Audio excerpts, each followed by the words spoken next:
आए ओ मेना विचो मेखलियां पा दे बोटियां 4-5 आए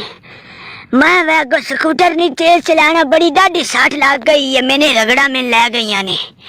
मेरे खाली साई मार मेरे पा दे 25 पान लगे तू 147 रुपये घाट देते ने समझ आ गई तो जिले तू आंदा पे तेन मैं कह तो 2 स्टिंग दियां बोतलां फदी लिया तू आके मेरे को पैसे कोई नहीं हुन बोटी में खाली तेन पा लियो जेड़ा परा कटोरा फाद के बैठा हुन को नहीं देना रोन रान दे चाचू जान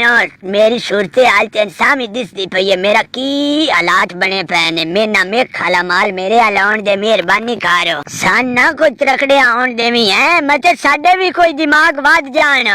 तेरे हाल में खाला आउन देवी भाई मैं इथे दाढ़ी धोन ते लात राख के दूंगा दी थे अपना माल पूरा करना है मैं अंदर टोपा चा ले आना यार उरा कटोरा मेरे हाल करे ना मैं तेरे ढेरियां बनाना ना मैं खाली आवे या शेख खाली आवे अपनी एक एक